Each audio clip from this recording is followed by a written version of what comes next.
വെങ്ങളം രാമനാട്ടുകര ദേശീയപാതയിൽ വേഗത്തിന് കർശന നിയന്ത്രണം. 2000 രൂപ പിഴ മുന്നറിയിപ്പ്.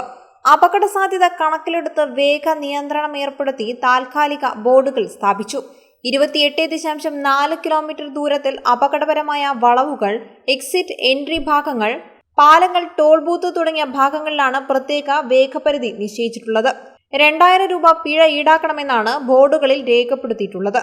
60 കിലോമീറ്റർ മുതൽ 100 കിലോമീറ്റർ വേഗത്തിലാണ് ദേശീയപാതയിൽ വേഗപരിധി. വളവുകളിൽ 60 കിലോമീറ്റർ വേഗത്തിലാണ് ഓടിക്കേണ്ടത്. നേരെയുള്ള റോഡാണെങ്കിലും ചില ഭാഗങ്ങളിൽ വേഗത്തിന് നിയന്ത്രണമുണ്ട്.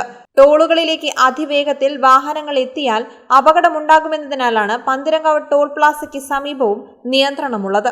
അപകടപരമായ രീതിയിൽ വാഹനം ഓടിക്കുന്നത് സ്ഥിരം സംഭവമായി മാറിക്കൊണ്ടിരിക്കുകയാണെന്നും ഇരുചക്ര വാഹനങ്ങളടക്കം അവർക്ക് പോകാൻ നിശ്ചയിച്ച ഭാഗത്തിലൂടെയല്ലാതെ റോഡിന്റെ മധ്യഭാഗത്തിലൂടെ ഓടിക്കുന്നുണ്ട്.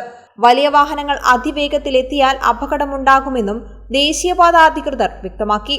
അതിവേഗ, ലൈൻ ട്രാഫിക് ലംഘനങ്ങൾ, എക്സിറ്റ് എൻട്രി പോയിന്റുകളിലെ നിയമലംഘനങ്ങൾ തുടങ്ങിയ 6 വരി പാതയിലൂടെ കടന്നുപോകുന്ന വാഹനങ്ങളുടെ എല്ലാ ചലനങ്ങളും രേഖപ്പെടുത്തുന്നതിനായി 2025 ഓഗസ്റ്റ് മുതൽ ക്യാമറകൾ സ്ഥാപിച്ചിരുന്നു.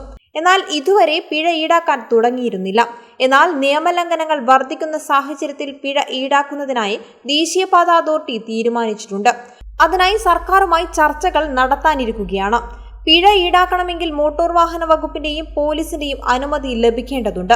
വളരെ വൈകാതെ പിഴ ഈടാക്കി തുടങ്ങുമെന്ന് ദേശീയപാത അതോറിറ്റി അധികൃതർ വ്യക്തമാക്കി. പിഴത്തുക ദേശീയപാതയിൽ ബോർഡുകളിൽ എഴുതി വെച്ചിട്ടുണ്ട്. വെങ്ങളം രാമനാട്ടുകര റീച്ചിൽ 72 ക്യാമറകൾ സ്ഥാപിച്ചിട്ടുള്ളത്.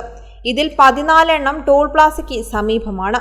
AI ക്യാമറകളായതിനാൽ അതിവേഗം, ലൈൻ ട്രാഫിക് ഉൾപ്പെടെയുള്ള ലംഘനങ്ങൾ കണ്ടെത്താനും സാധിക്കും.